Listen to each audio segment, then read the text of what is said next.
안녕하십니까. 이리온 리서치입니다.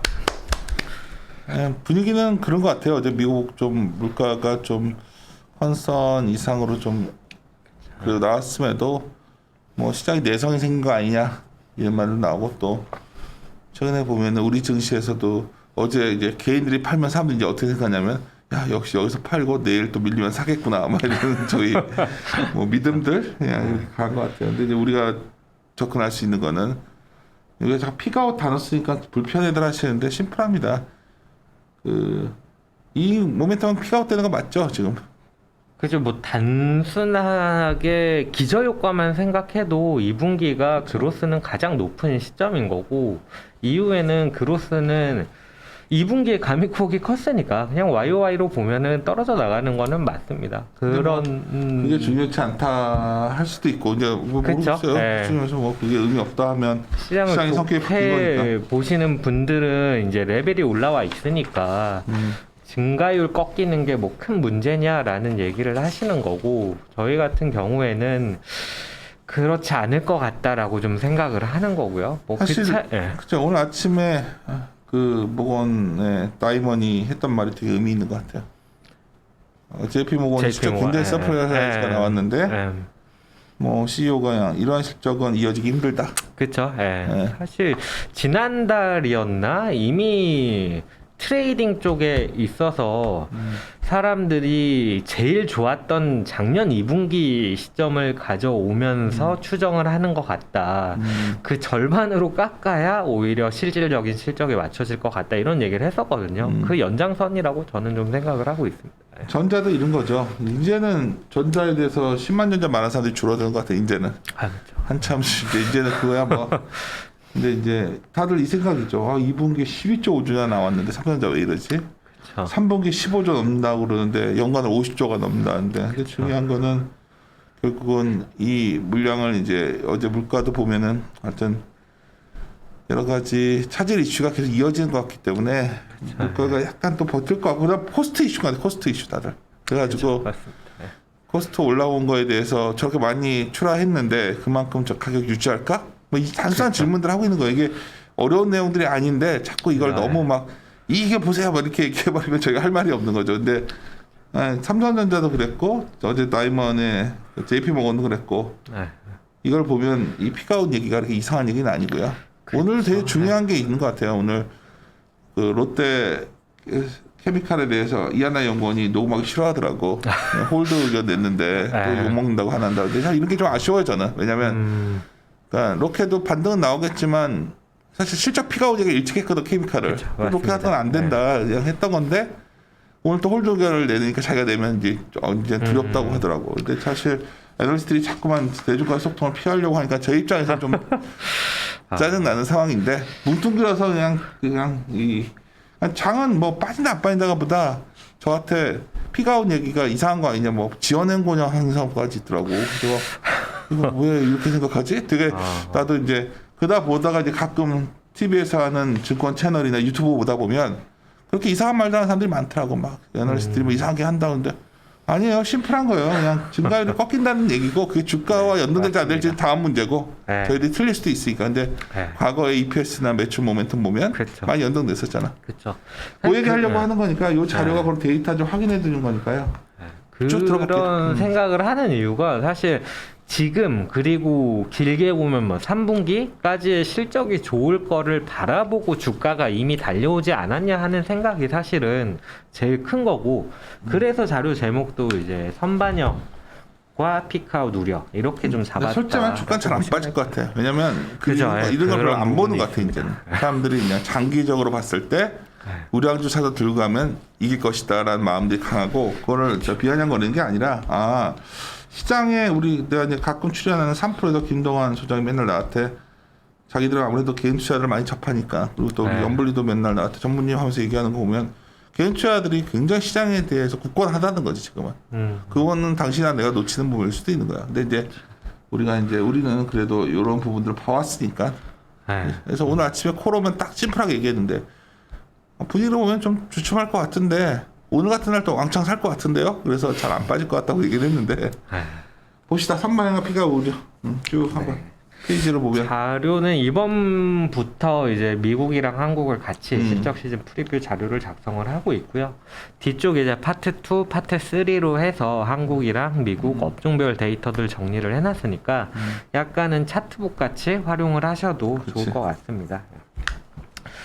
자료 5페이지부터 보시면은 일단 실적은 좋을 것 같아요. 2분기, 3분기 이후부터는 잘 모르겠지만 당장 얼마 남지 않은 2분기 실적은 미국이든 한국이든 좋을 것 같다라고 보시면 될 것 같고, 다만 그럼에도 그렇게 선뜻 시장이 좋을까라는 부분에 있어서는 몇 가지 우려사항, 앞에서도 좀 말씀을 드렸다시피 현재 좋은 실적을 바라보고 주가가 이미 선반영한 것 같다라는 느낌이 너무 강하다는 부분, 그리고 하반기의 방향성이 하반기가 아니더라도 내년의 방향성이라고 한다면은 결국 정상화라는 건데, 정상화라는 거는 결국 통화 정책이 변화하고, 그리고 이익 모멘텀도 깨졌던 게 올라오는 것보다는 이제는 완전히 정상화, 그러니까 이익 레벨이 이전 수준 이상으로 올라온 상황에서 과연 최근처럼 코로나로 망가졌던 게 회복되는 것만큼 가파르게 올라올 수 있겠느냐라는 부분에 있어서 조금은 아닌 것 같다.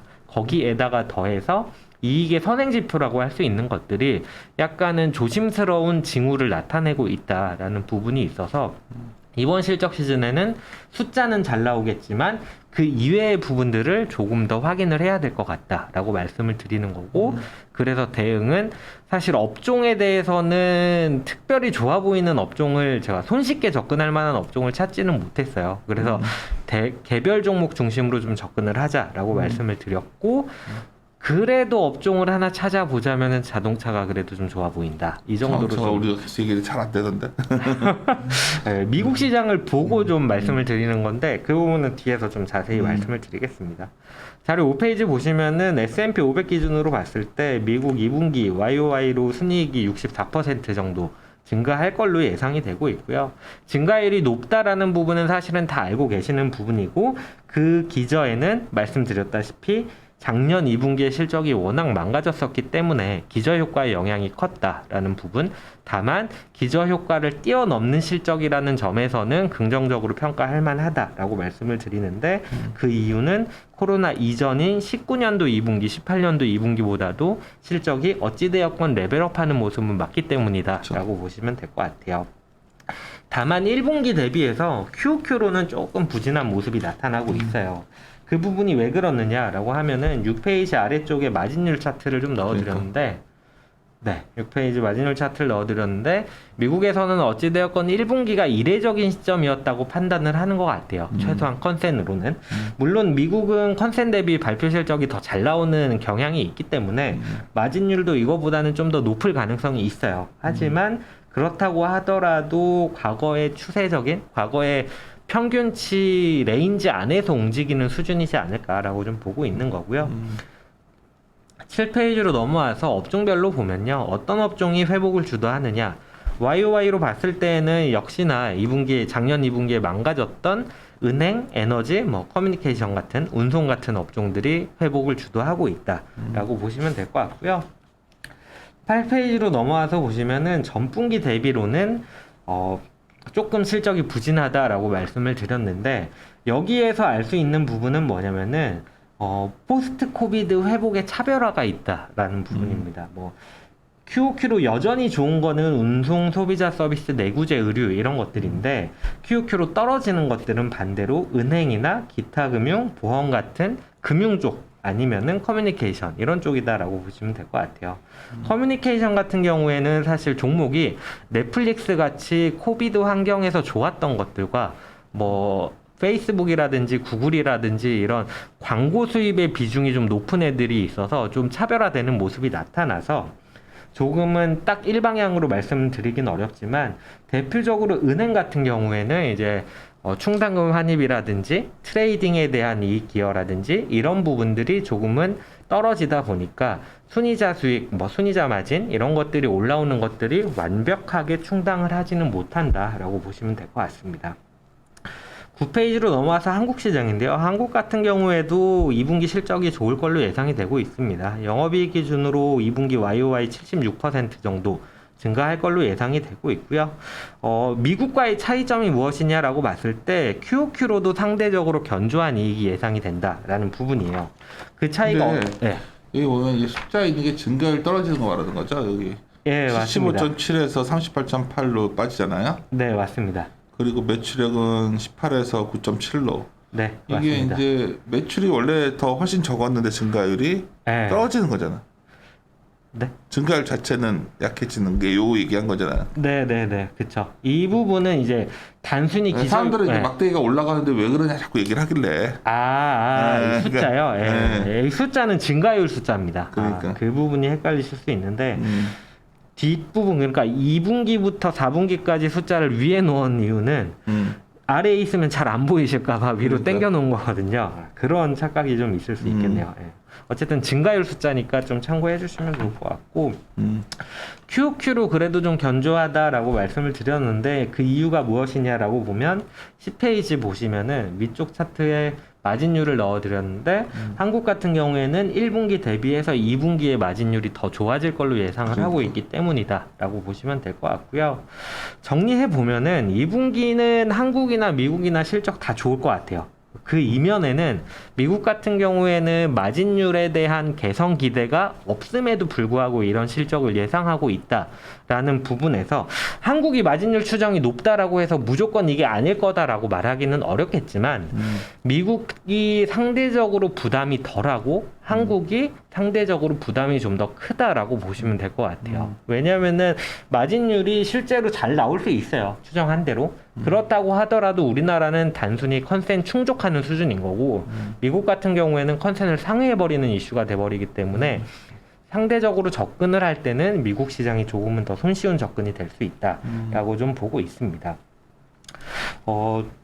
이어서 좀 말씀을 드리면요. 전반적으로는 좋은 실적이 나올 걸로 예상을 함에도 불구하고 제일 앞에서 말씀드렸다시피 하반기의 정상화 환경 11페이지 얘기하는 거죠. 네, 맞습니다. 주가가 선반영한 환경 그리고 피크아웃에 대한 우려 때문에 약간은 조심스럽다라고 말씀을 드리는데 정상화가 무엇이냐라는 부분입니다. 정상화가 무엇이냐라는 부분은 11페이지 아래쪽 차트를 보시면은 글로벌리 주가 수익률을 보면은 최근 19년 이후로 봤을 때 거의 다 현재 주가 레벨이 최고치 수준이에요. 그만큼 주가 레벨이 높아져 있다라는 건데 뭐 때문에 이렇게 높아졌느냐라는 것은 왼쪽 위 차트를 보시면은 유동성이 확대된 환경에서 글로벌리 주식에 대한 선호가 나타났다. 그 부분 때문에 이렇게 높은 주가 레벨이 나오고 있는 거고 다만 변동성 측면에서 보면은 과거에 이제 코로나 이후에 주가가 빠르게 올라오던 시점 대비해서는 변동성이 좀 줄어드는 모습들이 나타나고 있다라는 부분에 있어서 금융시장 역시도 내재적으로 봤을 때에도 약간은 정상화 환경으로 가는 게 아니냐라고 좀 생각을 하고 있고요. 말씀드렸다시피 정상화 환경의 두 가지는 크게 멀티플이랑 어닝 모멘텀 쪽인데요. 첫 번째 멀티플은 12페이지 보시면 될 것 같고요. 아래쪽에 있는 차트가 제가 생각하는 정상화라는 부분입니다. 밸류에이션 측면에 있어서. MSCI 올컨트리 인덱스로 보면은요, 멀티플이 사실 코로나 이후 고점 대비는 빠진 건 맞아요. 그런데, 어찌되었건 하반기에 통화정책이 변화할 거라는 얘기를 할 거고, 그게 뭐 좀 늦어질 수도 있고, 뭐 어떤 경로도 될지는 몰라요. 하지만 그런 경로를 오히려 모르기 때문에, 오히려 코로나 이전의 고점 수준까지는 내려와 줘야 밸류에이션 상으로 부담이 좀 없다라고 접근을 그래도 좀 가능하지 않겠느냐라고 생각을 하는 거고 그런 관점에서 봤을 때에는 역시나 밸류에 대한 부담은 있고 결국 기댈 곳은 어닝 모멘텀밖에 없다라고 저는 좀 판단을 하고 있습니다. 13페이지로 넘어와서 보시면요. 밸류에이션이 올라온 데에는 물론 유동성이 늘어난 부분이 있습니다. 하지만 이 부분은 뭐 저희 신중호 연구원이나 최진영 연구원이 많이 얘기를 했겠지만 유동성 레벨이 꺾이기 시작했다라는 부분이 그림 23번에 좀 나타나고 있어서 이 부분은 좀 체크를 해봐야겠지만은 방향성 측면에서는 이게 유동성 증가율의 둔화 정도는 어찌 되었건 기정사실화된 게 아니냐 좀 판단을 하고 있습니다. 14페이지로 넘어와서 보시면요. 한국 밸류 같은 경우에는 한국은 상대적으로 멀티플이 더 많이 빠졌습니다. 이익이 네이버도 들어오고 네, 맞습니다. 그런 것들이 들어왔어. 네이버가 일회성 이익으로 1분기에 좀 큰 규모로 들어왔기 때문에 멀티플이 싸진 거는 맞는데, 이 부분을 봤을 때 우리나라는 사실 근데 멀티플 레벨 자체는 항상 싸요. 뭐 멀티플이 싸다라고 했을 때 항상 처음 나오는 얘기가 대기업 그룹사들 다 같이 상장해 있기 때문에 더블 카운팅 이슈. 지주사들 이슈. 네, 맞습니다. 거기에다가 주주환원 정책이 약하지 않느냐 이런 부분들을 얘기를 하는데, 그런 것들을 약간은 좀 배제하고 봤을 때 어떻게 측정을 할 수 있느냐라고 보면은 글로벌 증시 대비 할인율이 얼마나 되느냐라는 부분인데 15페이지로 넘어와서 보시면요. 이머징 대비로 보든 선진시장 대비로 보든 멀티플의 할인율이 평균치에 상당히 근접해 있습니다. 그래서 멀티플 레벨이 낮아졌다라고 해서 심지어 여기에는 네이버 일회성 이익이 포함이 되어 있음에도 불구하고 평균 수준이라고 한다면은 멀티플이 싸다고 이게 진짜로 밸류 메리트가 있는 수준이냐라고 생각했을 때에는 그렇진 않아 보인다라고 보시면 될 것 같고, 오히려 4분기에 이제 달러 약세가 좀 나타난다면은 그때가 오히려 한국 시장에는 외국인 수급이 좀 들어오고 시장 지수도 조금은 더 우호적이지 않겠느냐라고 좀 생각을 하고 있습니다. 16페이지로 넘어와서 보시면요. 두 번째 정상화라는 부분인데 이익 모멘텀 둔화 가능성입니다. 1분기에 이례적으로 높았던 마진율 때문에 시장에서 이익이 다 좋았고, 그 이면에는 사실 펜트업 디맨드라고 하는 부분, 그러니까 이때까지 소비를 못했던 것들에 대해서 보복적으로 소비를 늘려나갔던 부분으로 인해서 높아진 가격을 최종 수요가 다 충당을 해줬다라는 얘기인 건데, 하반기에 저희 같은 경우에는 내수 기반 뭐 대면 서비스 중심의 회복을 예상을 하고 있는 상황인데다가 소득에 대한 부분도 사실 미국 같은 경우에 현금 지급하던 것들을 몇 개 주 같은 경우에는 이미 좀 중단을 한 상태이기 때문에 2분기까지는 좋겠지만 3분기 이후가 좋겠느냐라고 생각했을 때 그래 보이진 않는다라는 거고, 이익에 대한 선행 지표를 봐도 약간은 조심스러운 징후들이 나타나고 있다라고 보시면 될 것 같아요. 어떤 것들이죠? 그림 29번부터 46번까지 쭉 넣어드렸는데 핵심적인 것만 몇 개 보여드리면요. 그림 31번을 보시면은 미국 같은 경우인데 ISM 제조업 지수랑 그 S&P 500의 제조업의 이익 증가율을 같이 그려보면은 거의 같이 가는 모습들이 나타납니다. 그런데 2분기는 좋은데 3분기부터는 좀 둔화되는 미국은 이게 출원이 되는데 우리는 좀 다른 것 같지 않나요? 이런 부분이 있고요. 미국 같은 경우에 미국의 한 개만 더 보여드리면은 35번 그림인데요. 제일 아래쪽에 있는데 반도체랑 또 ISM 제조업 지수가 같이 가는 모습이 나타나는데, 반도체 같은 경우에는 2분기부터 좀 꺾이는 모습이 나타나더라. 라는 부분에서 조금은 확인이 필요하다 정도로 보시면 될 것 같고요. 확인이 필요하다는 단어가 나을 것 같아요. 자꾸 너무 네? 안 좋게 얘기한다고 그러니까. 아, 그래요? 근데 꺾이긴 다 꺾였네, 모멘텀은. 그쵸. 네, 다른 차트들 같은 경우에는 3분기에 대한 이게 ISM 제조업 지수, 뭐 서비스업 지수, 뭐 이런 것들을 그대로 가져온 게 아니라 각 지표별로 조금은 레깅을 시키는 것들이 좀 달라요. 그래서 2분기 데이터가 있는 게 있고 3분기 데이터가 있는 게 있고 이렇거든요. 그 부분은 좀 참고해 주시면 좋을 것 같고, 거기다가 더해서 18페이지에 그림 37번 달러 인덱스를 보시면은 달러 인덱스랑 매출액 증가율이랑 역의 상관관계를 보이고 있어요. 달러 인덱스는 우측으로 해서 역축으로 좀 넣어드렸는데, 달러가 최근에 좀 강하게 올라오다 보니까 매출액 그로스도 3분기부터는 좀 꺾일 가능성이 있어 보인다라는 부분에 있어서 이익에 대해서는 약간은 선행 지표들의 둔화가 나타나고 있다라고 보시면 될 것 같고요. 신동호 팀장이 잠깐 발표한 자리에서도 얘기했었는데, 과거에 많은 분들이 최근에 달러가 강한데 유가 강하니까 이례적이다 하는데 그런 순간이 몇 번들이 있었는데, 그럴 때마다 좀 고민스러운 순간들 오지 않나요? 아, 그쵸. 고민스럽죠. 이게 원래 달러 약하면서 유가가 강해지면 이머징 사이클 온다고 좋아하는데, 그쵸. 이게 보통 이렇게 되면 유가가 버텨주지 못하면 그때부터는 약간 이것도 지금 문제는 유가가 다른 커머더티에 비해서 유가만 높게 유지되는 게 그쵸. 상당히 코스트 요인 같더라고. 그렇죠.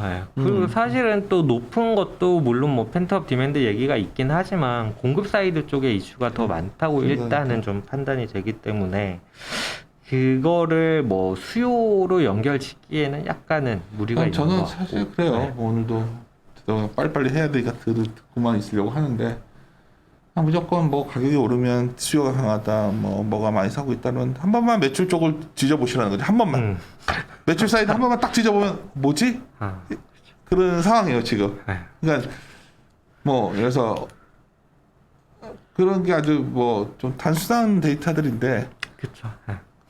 그러니까 좀 하여튼 봅시다. 확인이 좀 필요한 부분들이 그쵸. 있고 한국 얘기를 하셨는데 한국 같은 경우에 이제 2분기의 실적이 QOQ로 상대적으로 견조한 이유가 마진율이다. 그리고 한국은 4분기까지 마진 추정이 좀 우상향하는 그림을 예상을 하고 있는데 한국의 OP 마진이랑 또 좀 상관관계가 높은 지표들을 찾아봤는데 우리나라가 제일 많이 수출하는 국가가 미국과 중국 두 개 국가잖아요. 두 개 국가의 제조업 PMI 단이랑 좀 비슷한 모습들을 나타내더라고요.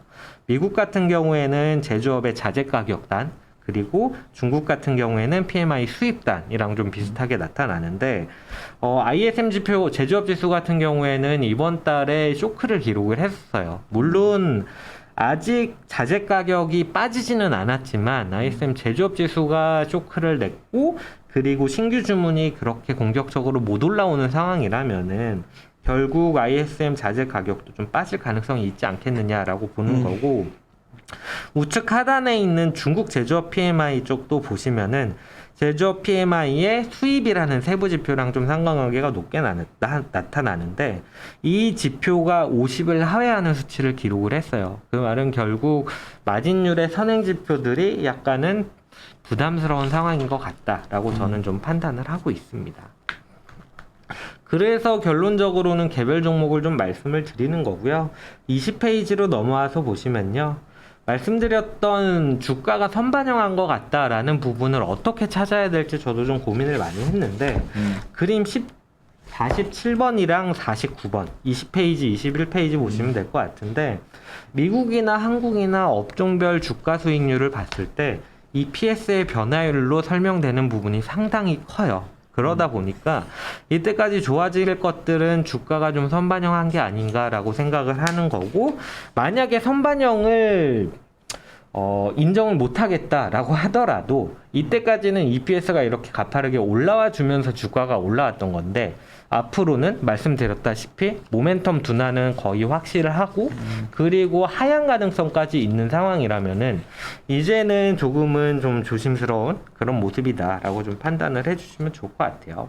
그래서 개별 종목을 어떻게 잡아낼 것인가라는 부분에 있어서는 사실 여러 가지 방법이 있을 수 있어요. 뭐 성장 스토리가 좋은 성장 가시성이 높은 종목들을 선정을 한다든지 뭐 여러 가지가 있을 텐데 저 같은 경우에는 조금은 단순하게 미국이나 한국이나 5년 이상 매출이나 영업이익이 같이 성장해온 종목들을 보자라고 좀 말씀을 드리는 거고 22페이지에 미국 종목, 23페이지에 한국 종목을 넣어드렸는데 미국 쪽에서는 어도비 쪽을 좀 좋게 보고 있어요. 1번에 들어가 있는데 물론 이거는 시총 상위 순위라서 조금은 투자 매력도랑은 상관이 없는데 어도비 같은 경우가 사실은 IT 쪽에서의 약간은 필수 소비재 같은 그런 느낌이거든요. 뭐 잘 아시겠지만은 CAD 프로그램들 이용하고 그 구독 서비스에서 돈을 받고 이런 구조인데 어찌 되었건 미국 경기가 살아나는 구조라고 한다면은 어도비 같은 경우에는 실적의 안정성은 여전히 좀 유지될 가능성이 높아 보인다라고 말씀을 드릴 수 있는 거고 소프트웨어 업체이다 보니까 비용단의 상승에 대해서도 사실은 어느 정도는 그래도 다른 쪽보다는 마진 압박이 덜할 수 있다라는 측면에서 긍정적으로 볼 수 있을 것 같아요. 한국 같은 경우에는 23페이지에 넣어드렸는데 LG생활건강부터 리노공업 이런 것들 해서 총 21개 종목을 넣어드렸는데 LG생활건강은 사실 좀 고민이 되더라고요. 왜냐면은 뭐 중국에서 화장품 원가율을 공개하라 그랬다는 둥, 뭐 다시 코로나 변이가 확산이 된다는 둥 이런 노이즈들이 많기는 한데 오히려 그런 아이디어예요. 과거에 안정적으로 성장을 해왔던 것들이 컨센 데이터가 나타내는 마진율보다도 오히려 마진율의 안정성을 더 담보해주는 단서가 아니겠느냐라는 접근이었다라고 보시면 될 것 같고요. 그래도 한 가지 업종을 찾아보자라고 하면은 자동차를 말씀을 드리는데 24페이지부터 넣어놨거든요. 일단 업종단에서 제가 접근하기가 되게 쉽지가 않다라고 말씀을 드리는 이유는 제일 위에도 써놨다시피 상당히 시장이 운신의 폭이 좁아져 있는 시장이라고 판단을 하고 있어요. 말씀드렸다시피 앞에서 이제 선반영에 대한 이슈가 있었고 특히나 이제 뭐 굳이 이때까지는 주된 프레임으로 작용했던 가치주, 성장주라는 것들이 사실은 성장주 단에 있어서는 대표적인 종목들, 빵 같은 종목들 이런 애들은 사실 규제 이슈가 아직은 자유롭지가 않은 상황이고 가치주라고 하는 쪽, 컨택트라고 하는 쪽 이런 좋아질 것들은 이미 주가가 너무 반영을 해버린 게 아닌가 하는 생각이 들기 때문에 결국은 시장은 운신의 폭이 좁아져 있다. 그러면 여기서 뭘 접근할 것인가 라는 부분에 있어서 오히려 EPS, 12개월 포워드 EPS 숫자가 너무 낮아서 멀티플 레벨이 지금 말도 안 되는 수준에 있는 업종을 보자라고 말씀을 드리는데 그림 51번에 있는 미국 같은 경우를 보면은 업종들이 에너지, 운송, 자동차, 소비자 서비스 이렇게 4개 업종들이 말도 안 되는 멀티플에 있는 업종들이에요. 말도 안 되는 멀티플에 있는 걸 왜 좋게 봐야 되느냐라고 했을 때 어떤 아이디어냐면은 멀티플이 현재 말이 안 된다는 거는 숫자 이면의 기대치라든지 혹은 기대는 현재 이익에 대한 기대는 낮지만 좋아질 것에 대해서는 어느 정도 확신을 가지고 있는 업종이라고 생각이 되기 때문에 오히려 이쪽 업종을 좀 보자라고 말씀을 드리는 거고 이런 업종을 접근할 때 가장 큰 문제는 그 주가 이면에 가려져 있는 EPS 레벨이 어느 정도인가라는 부분을 좀 확인해야 된다라고 보고 있는데 자동차 같은 경우에는 결론적으로 봤을 때 현재 주가가 내포하고 있는 EPS 기대치를 시간이 지남에 따라서 넘어설 가능성이 좀 높아 보이기 때문이다 라고 말씀을 드리는 건데요. 25페이지의 그림 56번과 57번을 보시면 될 것 같아요.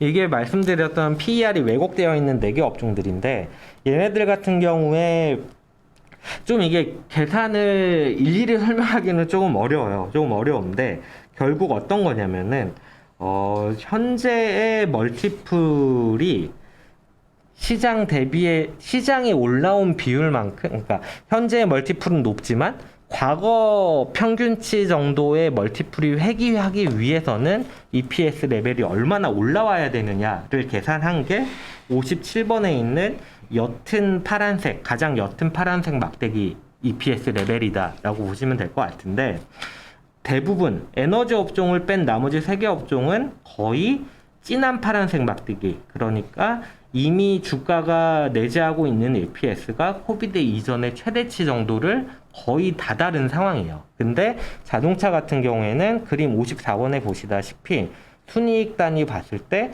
2022년, 23년에 사상 최대 실적을 예상을 하고 있는 상황이에요. 그러니까 컨센이 이 정도 수준에서 크게 하향되지만 않는다면은 12개월 포워드 EPS 레벨은 기술적으로만 생각을 해도 충분히 우측 하단에 말씀드렸던 EPS 레벨이 훨씬 더 상향될 가능성이 높아 보이기 때문에 자동차 쪽을 그래도 조금은 접근해 볼 수 있지 않겠느냐 라고 말씀을 드리는 거고 한국 자동차를 말씀을 드렸던 것도 이 차트에는 이제 미국의 순이익단만 넣어드렸는데 매출액단도 2000년대 이후로 사상 최대치를 기록할 걸로 예상을 하고 있거든요. 그 말은 결국 자동차 시장 자체가 커진다는 말이고 그러면 우리나라 자동차 업체들 또한 미국 시장에 참여하고 있기 때문에 마켓 쉐어가 올라갈지는 사실 저는 잘 모르겠지만 정말 모르겠다는 의미예요. 그러니까 뭐 안 될 것 같아가 아니라 어쨌든 그건 모르겠지만 시장 파이가 커지는 것에 대한 수혜는 기대해볼 만하지 않겠냐 이렇게 좀 판단을 하고 있습니다. 그래요. 그 50페이지서부터 우리나라 업종별 어닝스 밸류 다 데이터로 넣어놨으니까 네, 참고하시고. 맞습니다. 네. 왜냐면 지금 또 일정들이 있어가지고 급히 시간 보고서 마무리 짓는 거니까 네. 참고들 데이터 보시면 좋고. 결론적으로 제목 있는 대응이 그대로예요. 뭐 주가가 네. 사실 우리가 이제 이 부분을 자꾸 왜 보고 있냐들 물어보셔서 그냥 데이터 보시라고 데이터 북이잖아 일종의. 그쵸. 네. 보시면은 모든 선 데이터가 이렇게 나오니까 이게 뭐 주가에 반영될지 안 될지 다음 문제고 참고도 맞습니다. 하실 차원에서 네. 봤으면 좋겠습니다. 일단 선반영과 피가 우려 이게 제목으로 적절한 것 같은데. 네. 알겠습니다. 마무리 짓도록 하겠습니다. 네. 함께 고민하시죠. 고민하시죠.